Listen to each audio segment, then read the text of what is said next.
Alors, je vais vous présenter notre prochaine intervenante. C'est Hélène Paquet-Young.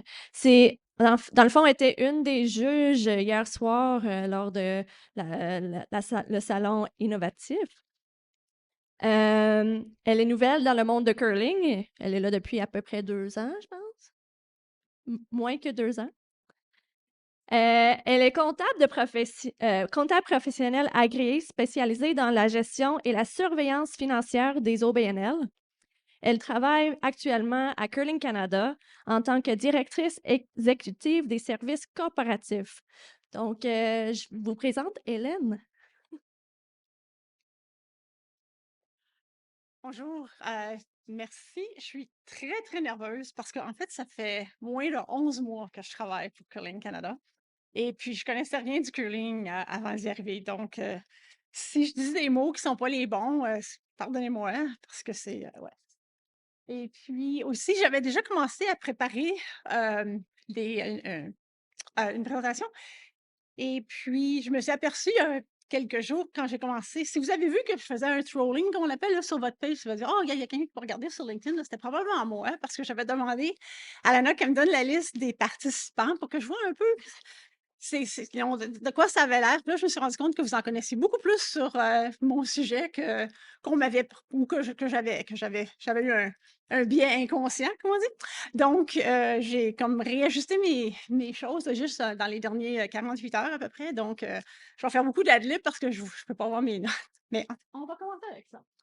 Donc, comme je vous disais, je connaissais rien du curling. Mais comment ça fonctionne ici, là, un petit peu. Bon, OK. Donc, je suis jamais allée sur une glace de curling avant février dernier, quand Dustin et Bobby m'ont invité à aller voir la compétition de championnat canadien U18 qui se passait justement à Ottawa, près de où je demeure. Et puis après la session après que toutes les compétitions étaient finies ce soir-là, Dustin, il dit, viens, viens, il dit, il dit, embarque sur la glace, je vais te montrer comment en faire un petit peu. Alors, vous allez voir, puis si vous êtes capable de voir qui s'entraînait en arrière de moi, là, vous allez gagner. Vous allez, alors, chose ça fonctionne. Bon, ça, c'est moi à apprendre la brosser, vous appelez ça, ouais, c'est ça? Bon, c'est vous, le gars en arrière? C'est qui ça?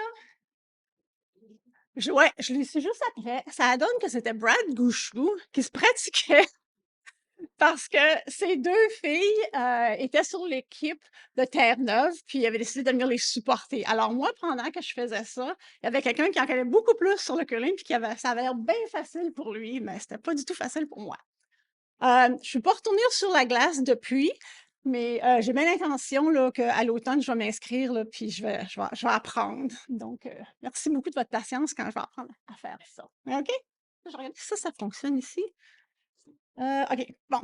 En plus de ça, quand j'ai fait une recherche sur ChatGPT pour trouver une petite photo le fun pour le curling, puis j'ai demandé, j'ai dit, donne-moi une photo sur le financement du curling.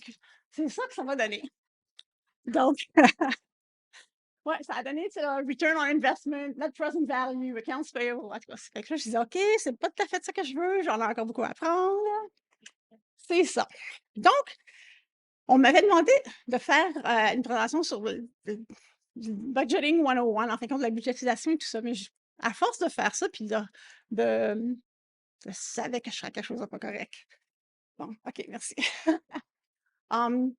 J'ai réalisé il y a beaucoup de choses qu'on doit mettre en place avant de commencer à mettre des chiffres dans un chiffrier. Alors, j'ai demandé à Bobby si c'était correct qu'on commence peut-être un petit peu à l'avance sur ça. Donc, planifier, c'est très important. Puis, vous en avez entendu parler aujourd'hui.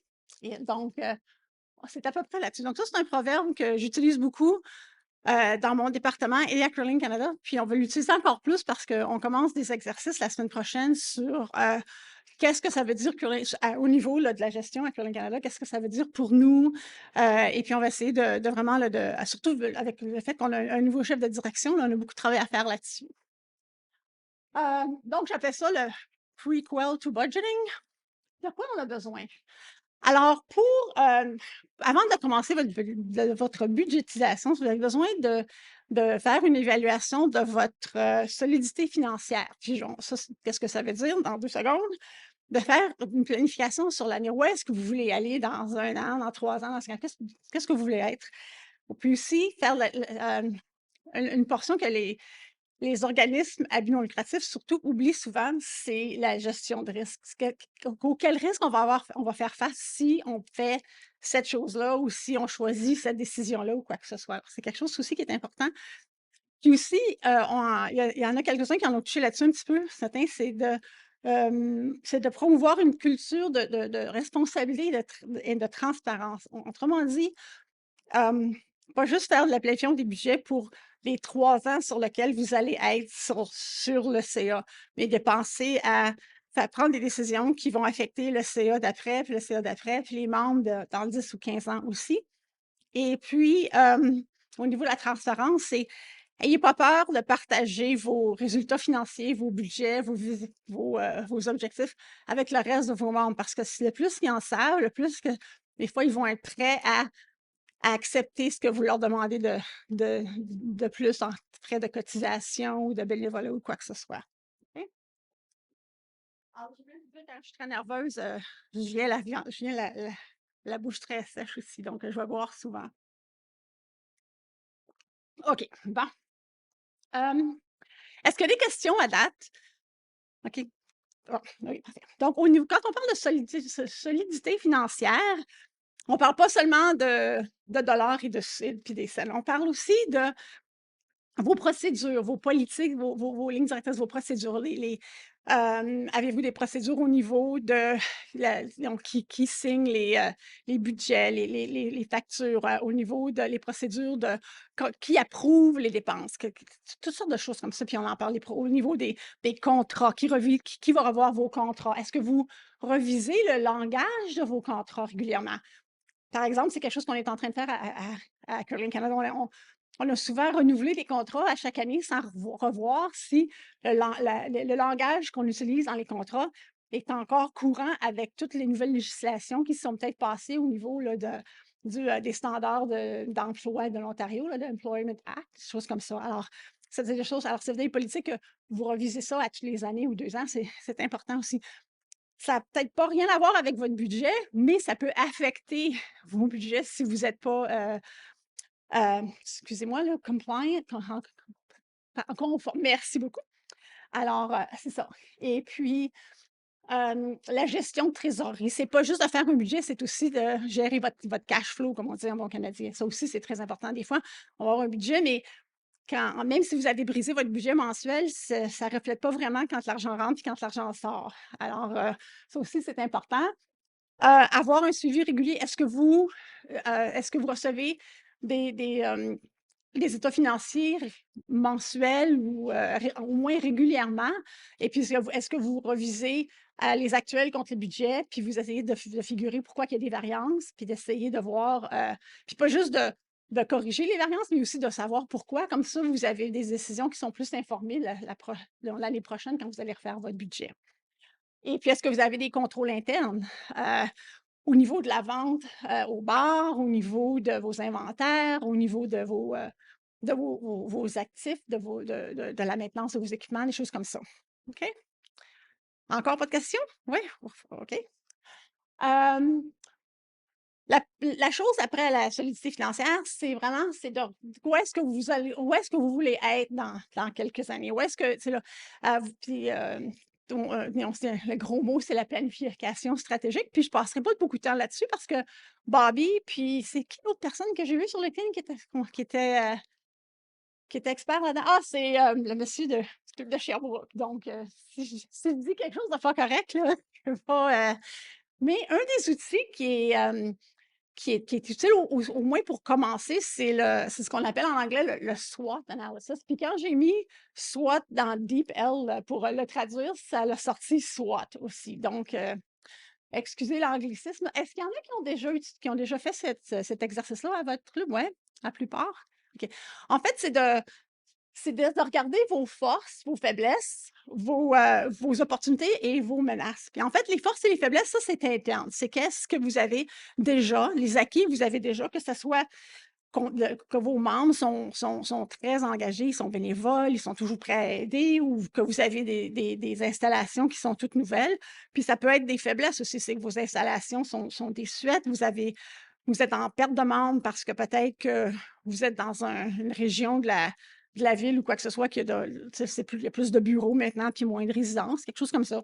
Puis les opportunités, puis les menaces, ça, c'est externe. Ça, souvent, c'est des choses sur lesquelles vous n'avez peut-être pas de contrôle, mais que vous pouvez quand même contrôler ce que vous pouvez contrôler à cause de ces choses-là. Donc, par exemple, s'il y a une équipe locale ou s'il y a une équipe disons qu'il y avait quelque chose de Montréal qui arrivait puis que, il gagne aux Olympiques, bien, vous pourriez comme utiliser ça pour faire une fête spéciale ou, tu sais, là, renflouer, tu sais, faire une autre porte ouverte, je sais pas, quelque chose comme ça, là, parce qu'il y aurait plus de gens qui seraient intéressés au curling, donc vous profitez de cette occasion-là pour faire quelque chose à votre club. Hem, puis la même chose au point de vue des menaces. On ne peut pas rien faire contre l'inflation, mais c'est quelque chose qui nous touche à tous, même au niveau de, tu sais, là, des coûts du club, mais aussi au niveau des gens qui veulent se joindre à nos clubs parce qu'ils tu sais, là, ils auront peut-être moins de de excusez-moi, là, disposable income pour, vous savez que ça fait 30 j'ai né quand on laisse, mais ça fait comme 36 ans que je demeure à Ottawa, puis j'ai marié un Anglais, donc mon français commence à à se perdre un petit peu, je m'excuse. Donc ça, donc pour faire ça, soit c'est bon d'en faire un même à chaque année, même si vous en avez fait un il y a une couple d'années dans votre, pendant que vous avez fait votre dernier plan stratégique, c'est bon d'en refaire un petit à chaque année juste pour voir où est-ce que vous en êtes à peu près dans vos choses, puis vous allez utiliser cette information-là pour informer comment vous allez faire vos plans et vos budgets après. OK? Pas de questions? Non? Gênez-vous pas, hein, vous pouvez m'interrompre n'importe quand si vous avez des questions. OK.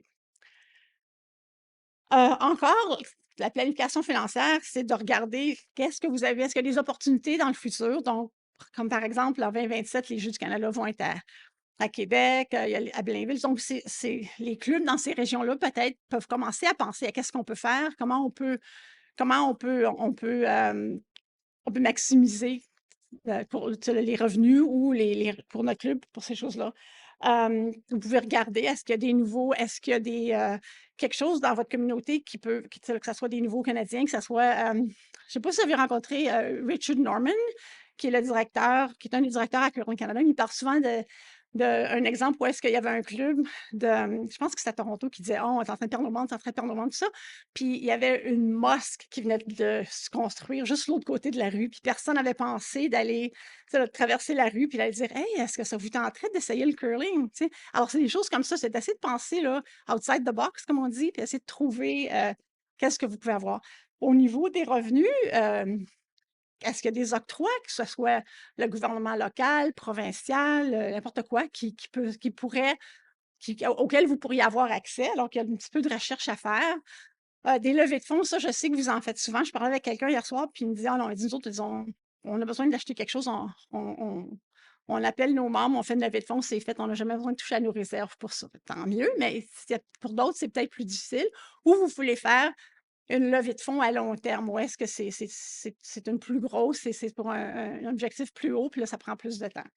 Hem, Est-ce que c'est possible de faire du parrainage? Je pense il y avait quelqu'un qui avait cette question-là ce matin, je crois. Et puis, il y avait pas de alors c'est quelque chose qui est possible aussi. Et puis aussi, juste une petite parenthèse, il y en a peut-être de vous qui sont au courant, mais Curling Canada a un programme programme d'aide au curling. En anglais, c'est le CAP Programme et c'est un programme de prêt au club pour améliorer vos équipements ou vos infrastructures, vos installations. Et puis, je pense que pour l'instant, Nolan et moi et l'équipe, on est en train de revoir le programme comme tel. Couramment, c'était un prêt jusqu'à 25 000 sur 5 ans. Et puis, le taux d'intérêt, c'était prime plus 1%. Et puis, puis souvent, en tout cas, il y a tout un processus, là, mais on est en train de réviser ça pour le faire le plus facile possible à être, à s'inscrire. Et puis, apparemment, enfin, comme je dis, ça fait longtemps que je suis là, apparemment qu'autrefois, au début de l'année, Curling Canada disait, annonçait cette année, on peut offrir des prêts ou cette année, on ne peut pas offrir des frais ou quoi que ce soit. Alors, ce qu'on aimerait faire, c'est d'avoir un fonds je ne sais pas combien de dollars, de tant de dollars, disons que c'est 200 000, donc on aurait 8 prêts par année qui seraient, ça serait comme un fonds de roulement, donc on n'aurait pas besoin de se demander à chaque année si on a de l'argent pour le faire ou non. Alors, stay tuned, comme on dit en bon canadien, là, puis c'est quelque chose qu'on a bien hâte d'annoncer à tout le monde. OK? Mais encore là, je vais juste l'annoncer pour que c'est quelque chose auquel vous pouvez penser quand vous faites votre planification. OK. Puis au niveau des dépenses, bien là, vous le savez tous, vous avez soit que ce soit des grosses dépenses à faire, un nouveau système informatique. Ce matin, Sylvain parlait de technologie. Alors, des fois, il faut investir pour être capable d'avoir de rehausser nos revenus. Alors, des choses comme ça. Et puis aussi, penser à, ça, c'est juste des exemples de dépenses auxquelles vous pourriez penser dans le futur. Et, et puis, dans combien d'années? Donc, c'est bon d'avoir un registre de vos équipements. Donc, vous pouvez savoir, OK, on a acheté le lave-vaisselle en 1996, il est sur le point de briser, on devrait peut-être commencer à penser qu'il faut qu'on achète un autre, des choses comme ça. Fait que c'est bon d'avoir un registre, pas juste là, dans une fichière, mais soit dans un fichier ou une base de données, des choses comme ça, puis de préparer un budget capital pluriannuel. Puis on va en parler un petit peu tout à l'heure. OK? Là, on en vient à la budgétisation, qui est un mot que j'ai de la misère à dire parce que je pense que j'ai toujours dit budgéter au lieu de budgétiser, là, mais en tout cas, la planification. Donc, soit qu'on planifie, puis je pensais comme à un voyage. Si je décide d'aller à Bali, j'ai peut-être pas l'argent en banque tout de suite pour y aller. Je peux décider d'aller au chute Niagara, puis je vais y aller le mois prochain, puis je vais avoir l'argent pour ça. Mais aller à Bali, ça va peut-être me prendre un petit peu plus de temps à, à sauver l'argent, à mettre de l'argent de côté pour faire ça. C'est la même chose, planifier puis budgéter. Une fois donc je planifie d'aller à Bali dans 2 ans, ça c'est la planification, c'est mon but, mais je vais budgéter ici pour les prochains 2 ans, à combien de dollars par mois je vais mettre de côté pour ce projet-là, pour mon projet Bali, en fait. Donc, c'est ça la différence entre planifier puis budgéter. C'est comme si budgéter, c'est comme la carte routière. Vous dites, OK, comment je vais me rendre à mon but? Mais si vous ne savez pas où vous voulez vous rendre, ben ça ne sert à rien d'avoir un budget. Donc, c'est bon, c'est de décider où vous voulez aller. Ça, c'est le plan. Puis, la carte routière, ben, c'est votre budget, en fait. OK? Questions, commentaires? Non? Je sais que c'est bien plus plate que ce que vous avez écouté avant. C'est pas juste. Ouais, ouais, mais c'est quand même, c'est comme. OK. Donc, il y a plusieurs budgets qui sont disponibles. C'est toutes des différentes. Puis, je ne passerai pas à travers, puis je ne vous mettrai pas des gros chiffriers en face de vous, vous allez vous endormir encore plus, là. Mais, donc, le budget opérationnel, ce qu'on appelle le budget opérationnel, c'est votre budget là, pour l'année qui s'en vient. C'est combien je vais avoir de dépenses, de taxes, d'hydro, d'amortissement, toutes les programmations que vous voulez faire, tout ça. Votre budget d'investissement capitaux, ça, c'est combien si vous avez à remplacer votre machine de glace ou quelque chose d'autre, les meubles dans le bar ou quoi que ce soit, ça va vous coûter cher cette année. Donc, ça, c'est votre budget capital. Quoique ça va être amorti dans votre budget opérationnel aux 3, 4, 5 dernières années, dépendant du taux auquel vous amortissez. Donc, les deux sont différents. Les deux devraient être séparés, mais quand vous présentez votre budget à votre CA, vous devriez avoir ces deux pièces-là en main. Parce que si vous n'avez pas votre budget d'investissement, vous leur montrez juste un budget opérationnel, ils ne pourront pas comprendre. Disons que l'année fiscale de Curling Canada, c'est le 30 avril. Donc, si j'arrive lundi matin et je dis à mon CA, ah, by the way, je vous donnais ce budget-là le mois passé, là, mais là, j'ai maintenant besoin de quelque chose, d'un 20 000 pour ça. Ils vont dire, ben oui, mais c'est-tu dans ce budget-là? Ça ne marche pas. Et puis, à ça, il y a le budget de trésorerie qui est en fait, c'est de préparer votre flux de trésorerie en vue de l'année qui s'en vient. Donc, celui-là, il combine un peu les deux parce qu'il va avoir les revenus de cotisation que vous allez avoir, mais il va aussi avoir les dépenses capitales, l'achat de vos chaises, puis et tout ça. Alors, ça comprend les deux. OK? Est-ce que ça, c'est compris par tout le monde? Je le savais que tout le monde comprendrait ça. Le plan pluriannuel, ça, c'est quelque chose qui est plus plate, plus difficile à faire aussi parce que c'est difficile des fois tu sais, de penser qu'est-ce qui va arriver dans 3 ans, dans 4 ans, dans 5 ans. Mais c'est essentiel que ça se fait parce qu'on peut commencer à voir les risques et puis on peut commencer à faire des scénarios aussi. Donc, cette année, c'est assez court terme. Les prochains 12 mois, on est capable de savoir ce qui va se passer, puis on est capable de réagir. Mais quand on commence à faire des plans pluriannuels, il faut commencer à penser à oui, mais ça, si ça n'arrive pas, comment ça va affecter nos revenus ou nos dépenses ou telle chose ou telle chose. Puis là, on commence plus à vouloir avoir, c'est moins certain, mais ça prend plus de travail. Mais c'est quand même très essentiel. Surtout si vous voulez aller faire une demande d'octroi pour un prêt ou quelque chose, c'est une subvention pour un projet qui serait pluriannuel. Ils vont vous demander un projet de ce genre-là. OK? Puis le budget de programmation, encore là, c'est si vous avez un nouveau programme, vous voulez voir, ce sera juste comme pour le programme, pour voir si ce programme-là va vous ramener un revenu, si ça va être net ou si ça va avoir une perte. Comme le projet de pickleball, que la colline, peut-être, si on dit, OK, ben, on va faire un revenu, mais il y a peut-être des dépenses associées à ça. Puis si vous faites ça, puis vous voyez que, que le net, c'est un déficit, ça ne veut pas dire que vous dites, ah non, non, on ne le fait pas.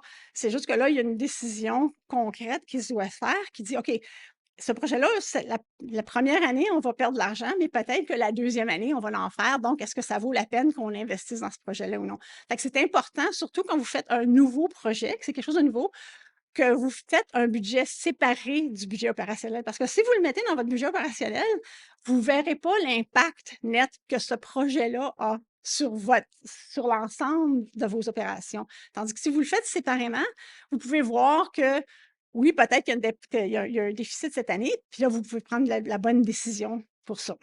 OK? Tout le monde me suit à date? Oh, wow! OK. Bon, c'est bon. Ça, c'est juste basic. C'est juste en basic, excusez-moi. Là, vous savez de quoi ça a l'air chez nous quand on parle. Mon mari parle juste anglais. Puis moi, là, je parle en français aux enfants. Lui, il parle anglais aux enfants. Puis des fois, à l'heure du souper, là, ça fait ça comme ça. Donc, ouais. Hum, donc, en fait, c'est juste les étapes à suivre pour si vous faites un budget annuel. Donc, allez-vous le faire sur 1 an, 2 ans? Allez-vous le faire là, on marque pour annuel, mais peut-être que vous voulez faire comme on fait à Curling Canada, c'est qu'on va faire pour l'instant, là, parce qu'on est en train de changer bien des choses, on va le faire pour 1 an, mais on va faire les autres 6 mois après. OK? Donc, change de choses-là, c'est à vous autres de décider.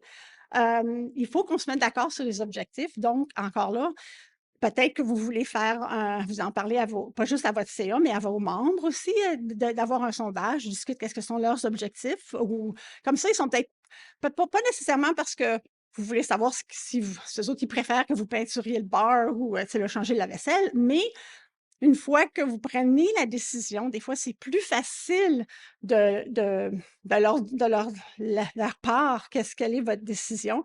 Si vous les avez déjà consultés au moins un peu, donc ils attendent un petit peu ils ont une idée de qu'est-ce qui va arriver. OK? Et puis aussi, de comprendre la situation financière. Donc pas juste, comme on disait plus tôt, c'est regarder en arrière pour pouvoir aller de l'avant, des choses comme ça. Alors ça, c'est pas mal, c'est pas mal facile, là. Là, on en vient au budget. Avant, on parlait du budget personnel, puis je voulais pas vous mettre un gros chiffrier parce que je suis certaine que vous le savez. Au niveau du budget capital, comme je disais tantôt, ça l'affecte votre flux de trésorerie, puis mais ça l'affecte aussi vos dépenses. Donc, ce qu'on voit en haut ici, c'est, disons, pour les prochains 6 ans, 5-6 ans, ce que vous prévoyez que vous allez devoir investir en équipement ou en grosse rénovation, donc les grosses dépenses capitales que vous allez devoir faire dans votre. Puis, regardez pas les chiffres parce que j'ai mis des chiffres là, mais j'ai aucune idée. Une fois que je vais avoir appris les finances de Curling Canada, là, je vais pouvoir me tourner puis regarder les finances. Combien ça coûte une machine à glace, mais j'ai pas eu la chance de faire ça encore. Donc, en haut, on voit les rénovations. Donc, disons qu'à tous les 3 ans, parce que c'est à peu près les laptops, ces choses-là, d'habitude, on l'amortit ça sur 3 ans. Fait qu'à tous les 3 ans, vous pensez que vous allez avoir à remplacer une coupe de laptops. Donc, à tous les 3 ans, on cédule 2 000 $ pour des laptops. Les fenêtres, j'ai mis 15 000, mais vous n'avez pas beaucoup de fenêtres, ça, tu sais, on va le faire, on planifie que ça va avoir besoin d'être fait en 2026, puis ça va être amorti, ils vont être bonnes pour 15 ans. Ce genre de choses comme ça. La même chose pour la lave-vaisselle, puis la toiture, ben, on pense qu'elle va avoir besoin d'être remplacée en 2028, puis ça va être une grosse dépense. Donc, dans votre budget capital que vous allez montrer cette année à votre CA, tout ce que vous allez montrer comme budget capital, ça va peut-être être le 2 000 OK, pour cette année, mais quand vous allez arriver à 2026, ça va être un budget de 15 000 ça va être l'argent que vous allez avoir. Ça va sortir de votre trésorerie cette année-là parce que c'est ces années-là que vous allez payer pour votre toiture ou vous allez payer pour la vaisselle. Mais quand vous en venez à votre budget opérationnel, OK, la dépense d'amortissement, elle, pour ces dépenses de cash-là, ces dépenses-là, même si c'est ce qu'on appelle un non-cash, ce n'est pas de l'argent elle va apparaître dans vos budgets, elle devrait apparaître dans votre budget d'opération financière puis dans vos résultats financiers, ou est-ce que la façon que vous le voyez ici dans les dépenses d'amortissement. Donc, le laptop, puis là, je m'excuse, je n'ai pas installé la petite chose, mais le laptop qu'on a payé 2 000 en 2024, OK, il va être amorti sur 3 ans, donc 667 par année sur 3 ans. OK? Donc, en 2025, on achète un lave-vaisselle. Lui, il va être amorti sur 10 ans. Donc, maintenant, en 2025, on va avoir une dépense d'amortissement de 667 pour le laptop, puis 500, qui est le 5 000 divisé par 10 ans, donc, comme ça, ce qui veut dire que vos dépenses opérationnelles ne matchent plus vos dépenses, vos dépenses de ce qui sort de votre trésorerie. Fait que c'est important aussi c'est pour ça que c'est important d'avoir les deux. OK. Puis ça, s'il y en a qui ont de la misère avec ça, là, je suis tout à fait d'accord. Je vais être assis ici, là, dans le fond, jusqu'à midi et demi ou demain. Puis après, si vous voulez, vous pouvez je vais vous donner ma carte, mon numéro de téléphone, vous pouvez m'appeler ou vous pouvez me prendre n'importe quand, ça va me faire plaisir de placoter avec vous sur ça. OK? Est-ce qu'il y a des questions là-dessus? Non? OK. Donc, la gestion de trésorerie. Encore là, ça, c'est une farce de mes gars quand je leur demandais qu'est-ce que je devrais faire pour essayer de mettre un petit peu d'humour dans ma présentation qui est bien sec.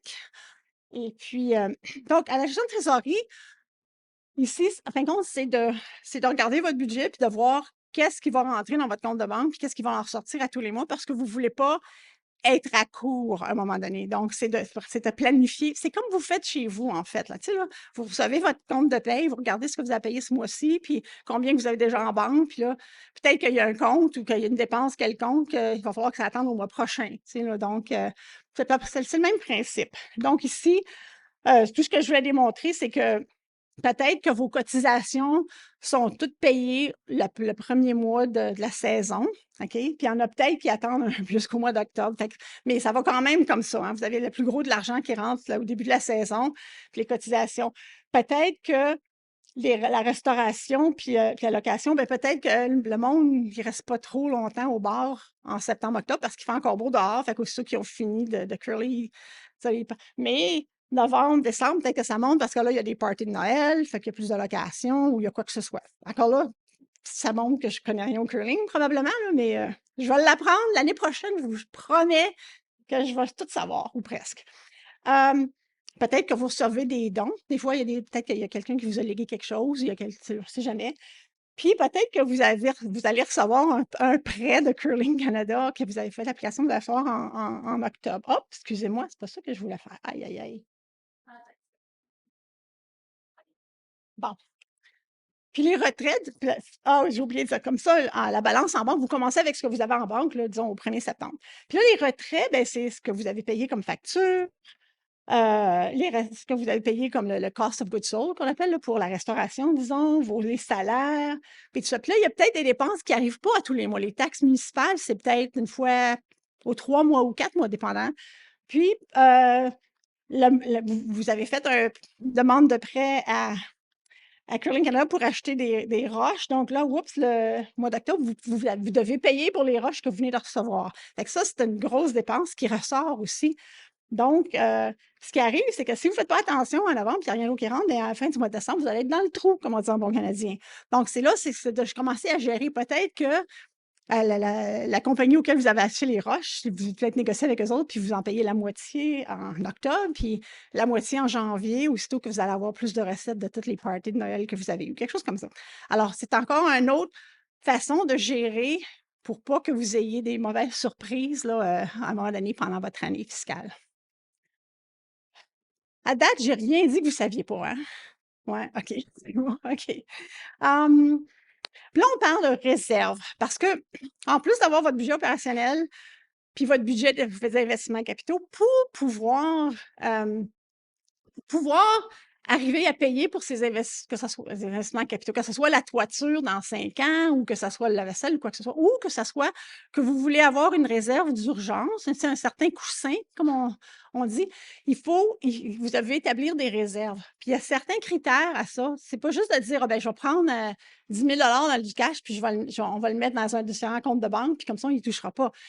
Surtout au niveau du CA, c'est important d'établir les critères pourquoi on a besoin de cet argent, puis de tout documenter, parce que si vous êtes là juste pour 3 ans, puis qu'il y a un autre CA dans 3 ans, puis c'est important que les autres puissent voir pourquoi que vous avez mis cette marge en ça, puis c'est quoi les critères avec lesquels ils sont autorisés à sortir de l'argent de ça. Fait que alors ça, vous n'avez pas besoin de lire tout ça, mais c'est tous ces critères-là. Puis aussi, si vous l'investissez, si vous décidez, moi, je vais l'investir dans telle chose ou quoi que ce soit, encore là, les critères soit que vous avez une politique d'investissement ou que vous avez un critère qui dit, OK, on ne mettra pas dans rien qui est trop risqué parce qu'on ne veut pas le perdre, ce capital-là. Tu sais, on n'ira pas faire du gambling avec, là, tu sais, non, on va juste le mettre un GIC ou whatever. Donc, ça, c'est des critères qui sont importants. Puis il faut que ça, c'est selon la tolérance de risque ou l'appétit de risque que le CA a à ce moment-là, mais c'est quelque chose qui doit encore être documenté pour que dans 2 3 ans, quand le CA a un peu changé, la, la, la tolérance de risque reste quand même à peu près la même. Parce que si vous avez un CA qui est très averse, en tout cas, qui a très peur de prendre des risques, puis le prochain CA veut en prendre plus, ben c'est pas, c'est un petit peu plus difficile pour gérer le genre de réserve ou de ces choses-là ou de décisions d'investissement. OK. Oui, oui.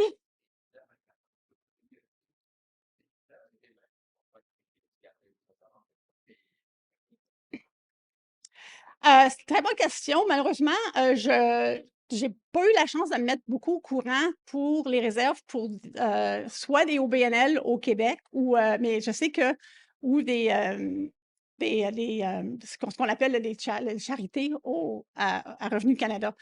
J'ai travaillé depuis les derniers, 20 quelques années dans le domaine humanitaire. Fait qu'à demandez-moi c'est quoi pour Oxfam puis CARE puis tout ce monde-là, je vais pouvoir vous le dire, là. Mais, il y a moins de critères. Il y a bouche tout ce que je peux vous dire, c'est que pour ce qu'ils appellent les RC Triple A, là, comme Curling Canada, il y a beaucoup, beaucoup moins de critères au niveau des réserves qu'il y en a pour les charités. Donc les réserves, je pense qu'en autant qui ont que vous pouvez identifier pourquoi, puis que c'est documenté, si cette réserve-là est pour un toit, parce qu'on a besoin d'un toit dans 5 10 ans, c'est correct. Mais juste avoir une réserve pour le fait d'avoir une réserve, là, ça, vous allez peut-être, ils vont peut-être vous poser la question à un moment donné. Mais je vous remercie de remarquer ça, mais encore, c'est une des questions que je dois rechercher, que je n'ai pas eu le temps de rechercher avant aujourd'hui. Merci. Autre chose? Non? OK.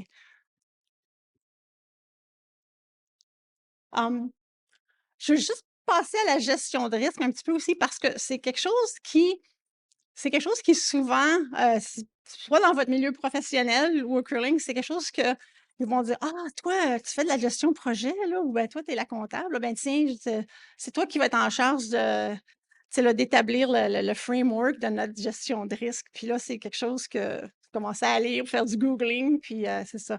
Mais c'est quand même quelque chose qui est très important au niveau de base pour être au courant des risques auxquels on fait face. Puis ces risques-là, on parle pas juste de risques négatifs, mais de risques opportuns aussi, parce que des fois, ça peut être c'est de prendre un risque sur quelque chose qui va arriver. C'est comme on a parlé tantôt, c'est de dépenser de l'argent pour pouvoir faire de l'argent. Ça aussi, c'est un risque, mais c'est un risque qui peut être opportun aussi au lieu d'être un risque négatif. Donc, quand on parle de risque, ça, c'est très, très de base. Encore là, c'est d'établir le contexte de vos opérations dans lequel vous opérez. Si vous êtes un club en campagne, en ville, est-ce que la ville veut acheter votre terrain? Toutes sortes de choses-là comme ça.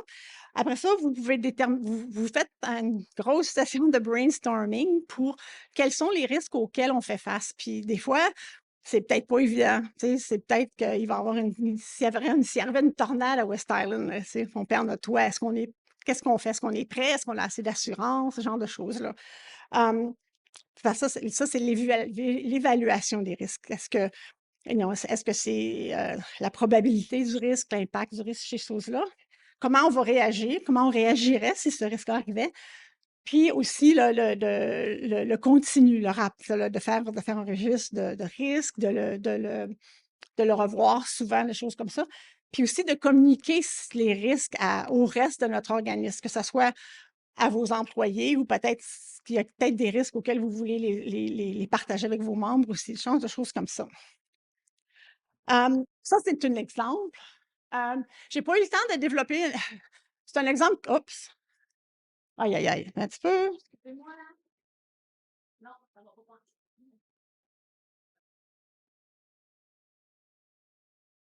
Bon.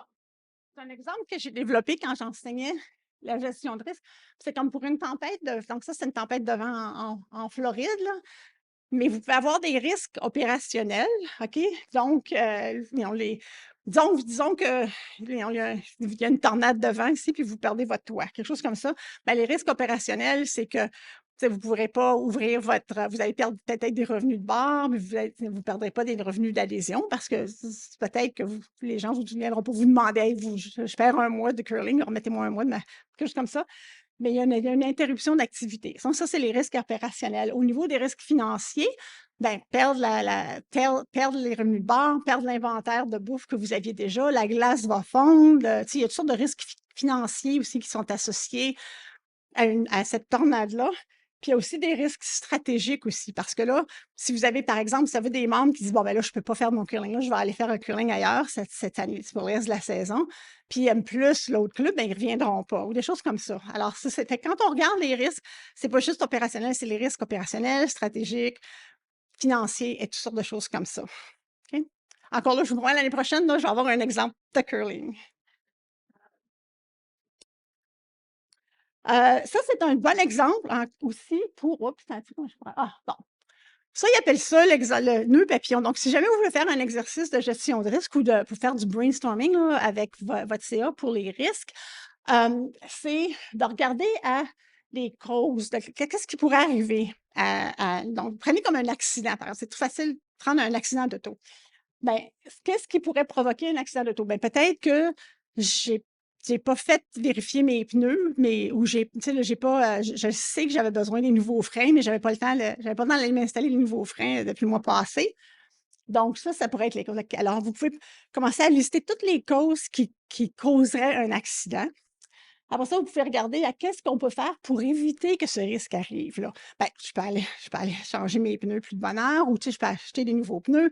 Je peux faire la meilleure césure de maintenance sur ma voiture, ce genre de choses-là. Par contre, si vous regardez aux conséquences, une fois que c'est arrivé l'accident, OK, une fois, donc vous regardez à qu'est-ce que seraient les conséquences de l'accident? Donc, j'ai pas fait réparer mes freins. L'accident est arrivé. Alors, est-ce que j'ai juste rentré contre un poteau de téléphone? Est-ce que j'ai passé un feu rouge puis j'ai frappé quelqu'un qui est décédé? Tu sais, là, vous allez là, du mieux à l'extrême, en fait, mais vous pouvez lister tout ça. Puis là, vous dites, ben, qu'est-ce que je pourrais faire pour réduire cette conséquence-là?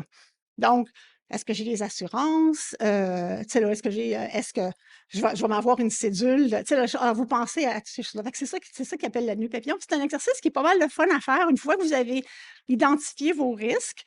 Puis vous commencez à faire un autre brainstorming avec ça. Puis là, vous pouvez voir, OK, ben voici ce qu'on devrait faire ou ce qu'on ne devrait pas faire. Puis c'est vraiment le fun de faire ça. Encore là, si vous voulez de l'information là-dessus, je suis bien prête à vous en offrir.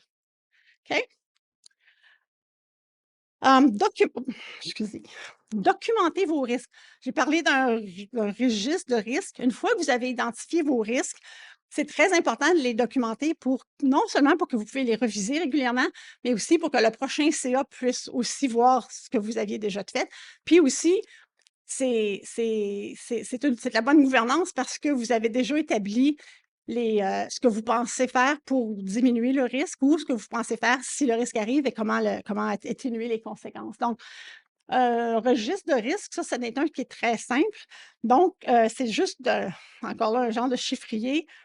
Vous décrivez votre risque ici, puis vous décrivez comme l'impact, l'impact. Donc ici, par exemple, le bris de la machine à glace, l'impact est différent si ça arrive la dernière journée de décembre avant que, oups, tu vois, le monde travaille le samedi aussi à Curling, c'est fun, hein? Donc, c'est parce que le risque est différent. Si ça arrive la dernière journée de décembre puis que le club ferme pour les prochaines 2 semaines parce que le monde est en vacances, ben le risque que la machine à glace brise est moindre que si ça arrive la veille que vous avez un gros bonspiel avec 200 personnes qui viennent jouer à votre club, hein. Donc, encore là, c'est la même chose, c'est le bris de la machine, mais c'est 2 risques différents à évaluer. Hein, c'est deux conséquences différentes qu'on doit évaluer. C'est pour ça que c'est important de faire un brainstorming. C'est bien difficile de faire ces exercices avec juste une personne parce que vous avez beaucoup de biais inconscients qui rentrent là-dedans. Donc, puis là, vous regardez le niveau d'impact, les sortes d'impact que ça va avoir sur nos opérations, que ça soit stratégique, financier, opérationnel, la probabilité. Puis bien souvent, on va dire, ah ben non, ça n'arrivera jamais, voyons donc, tu sais. Ben, et puis, le niveau de priorité auquel vous devez porter attention à ce risque-là.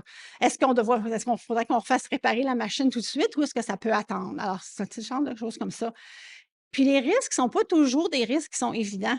J'ai marqué en dernier le changement climatique. Ce n'est un qu'on n'a pas encore parlé aujourd'hui, mais quelles sortes de risques est-ce que le curling en général va faire face dans les 10, 15, 20 dernières années? Comment il va falloir adapter de la technologie pour que la glace reste là pendant, de septembre à décembre, même s'il fait encore plus chaud dehors en septembre, octobre, de genre de choses. Là, alors, c'est un risque auquel il faut commencer à penser. Alors, c'est ce genre de choses comme ça. OK? Est-ce qu'il y a des questions sur un registre de risque? Combien il y en a qui font des registres, qui font des exercices de genre-là à date? Oui, c'est ça.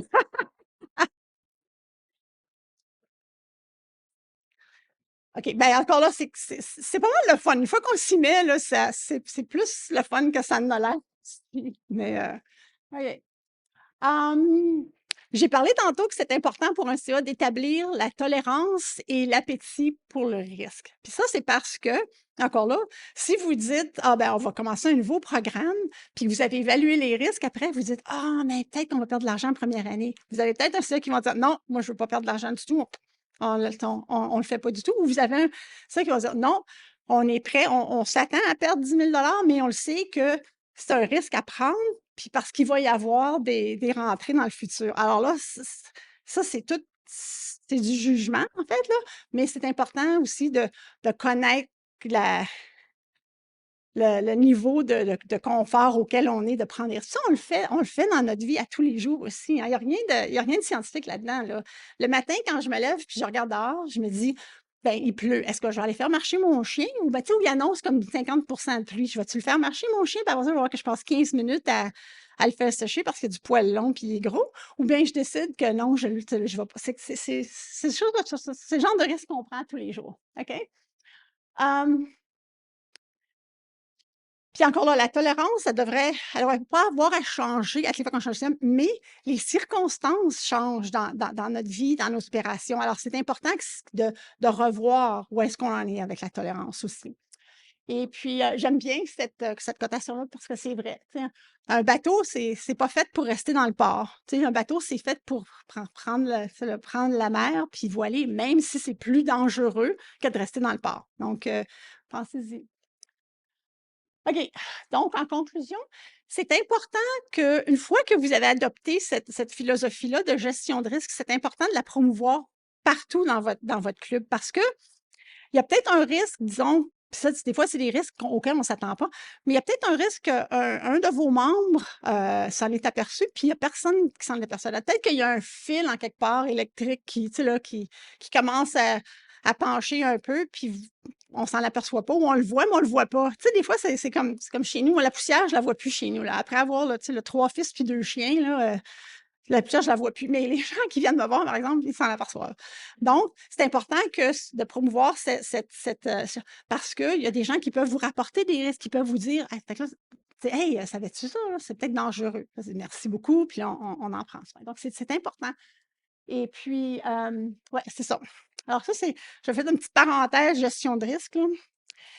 Et puis, l'un des derniers points, en fait, aussi, c'est cette culture-là de responsabilité, de transparence. Puis, j'aime pas comment, puis peut-être que vous pouvez m'aider, mais en anglais, il y a un terme qui s'appelle culture of accountability. Puis, j'ai essayé de trouver une bonne traduction pour ça, puis ça me sortait tout le temps avec culture de responsabilité. Puis, je vais essayer de vous l'expliquer, c'est quoi culture of accountability, avec un exemple qui va tout vous dire comment vieille que je suis. Peut-être, ouais, ouais. Quoi? Inculpabilité. Inculpabilité. OK, ben, je vais vous demander de m'écrire ça.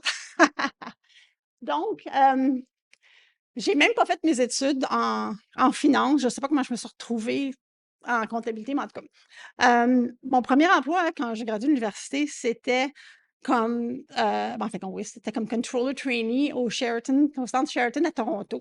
Et puis, on était à peu près une dizaine de trainees, de nouveaux, puis on se pensait bien bon parce qu'on venait de graduer de l'université, puis on avait une bonne job et tout et tout.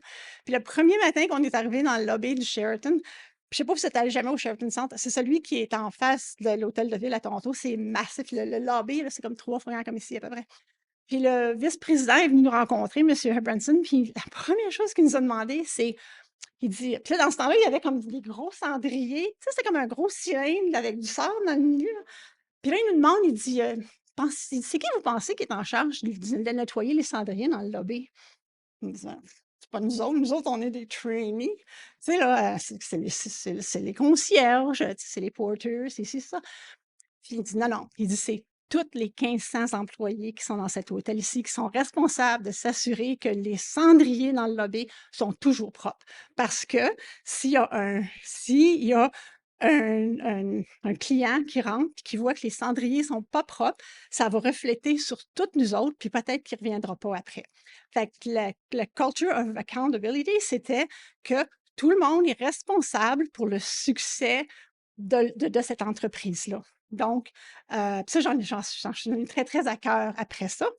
Donc, c'est ça. Fait que si vous pensez à ça quand vous faites vos réunions de CA ou même vos réunions avec vos membres, c'est important de promouvoir cette culture-là parce que c'est comme ça que tout le monde va s'entraider, que vous allez pouvoir promouvoir la philosophie de gestion de risque aussi parce que c'est à leur avantage de vous le dire s'il y a quelque chose qui ne marche pas. Tu sais, genre de choses comme ça. C'est à leur avantage de vous dire s'il y a une opportunité quelconque qui pourrait s'annoncer pour votre club. Genre de choses comme ça. Alors, pensez-y un petit peu. Et puis finalement, ben, ayez pas peur de partager vos défis puis vos opportunités avec vos membres. On parlait plutôt de, tu sais, là, on voudrait augmenter les coûts, mais tu sais, il y en a qui diront qu'ils n'aimeront pas ça. Mais dites-leur pourquoi, montrez-leur pourquoi, faites un budget, montrez-leur pourquoi vous devez augmenter les coûts, puis qu'est-ce qui va arriver si vous ne les augmentez pas, les coûts. Ce genre de choses comme ça. Fait que la transparence avec vos membres, ça ne vous tuera pas. Tu sais, ça va peut-être aider, en fait. OK? Hum, Ça, c'est la pyramide de culture de oh my gosh, je vais te le demander tantôt, France, OK. En fin de compte, ce que ça reflète, c'est que si on veut changer nos résultats au niveau de notre entreprise ou notre organisme, il faut qu'on change l'expérience de nos membres. C'est que pensez-y un petit peu. Les expériences qu'on a, que ce soit aller dans un nouveau club, aller dans un nouveau magasin ou même aller à l'hôtel Sheraton, ces expériences-là vont créer ou vont modifier nos perceptions envers certaines choses. Tu sais, je vais arriver au Sheraton, ah, les cendriers sont sales, je ne reviendrai plus jamais ici. Ou bien, tu sais, comme on parlait tantôt, on arrive ici et on se dit, ah, c'est vieillot, tu sais, ce genre de choses comme ça. Mais ça modifie nos perceptions, nos biais inconscients, en fait, ces choses là. Puis, ce que ça fait, ça, c'est que là, ça dirige nos actions. Hein? On se dit, oh, ben, je ne vais plus à l'hôtel, ou ben, je ne vais plus à ce place-là, ou je vais faire ça. Puis, ces choses-là, ça affecte les résultats de votre organisme. OK? Donc, si vous voulez changer les résultats de votre organisme, c'est pas, ou que ça soit financier ou quoi, c'est pas de changer les politiques, c'est pas de changer la, tu sais, là, c'est vraiment là, de changer l'expérience de vos membres, l'expérience des gens qui vont sur votre CA, l'expérience des gens qui pensent à se joindre à votre club, ce genre de choses-là. Puis c'est ça qui va éventuellement, qui va améliorer ou changer les résultats que vous voulez atteindre dans à votre club. OK? Encore là, comment s'assurer de la pérennité de votre club? C'est juste ça, c'est un sommaire, c'est penser à vos objectifs, l'échéancier. Est-ce que vous voulez, c'est sur 1 an, 3 ans, 5 ans ou plus? Faites un plan, pensez aux risques auxquels vous pouvez être confronté, puis les limites de votre appétit, quoi que ce soit, puis comment vous pouvez parer à ces risques-là. Donc, en fait, c'est à peu près tout ça. Donc, c'est pas juste budgéter puis mettre des chiffres sur un chiffrier. Ça, c'est le plus facile de tout le processus de budget, de planification. OK? J'ai les 3 dernières, puis je ne vous les montrerai pas, en fin de compte, c'est des pamphlets que j'ai trouvés sur le site web, puis j'aimerais ça les partager avec vous si vous voulez, je vais vous envoyer le lien. Il y en a un, c'était les caractéristiques, ça disait The Characteristics of a Healthy Financial Non-Profit, puis il y avait tout ça. Puis après ça, il y en a une autre feuille, c'est Financial Management Self-Assessment. Donc, il y a une série de 20 questions, puis vous répondez faible, pas faible, bien, non bien. Là, il y a comme 5 critères. Fait que c'est vraiment le fun de passer à travers ça, puis juste de vous faire un petit self-check un petit peu à savoir où est-ce que vous en êtes. C'est tout. Donc, voilà.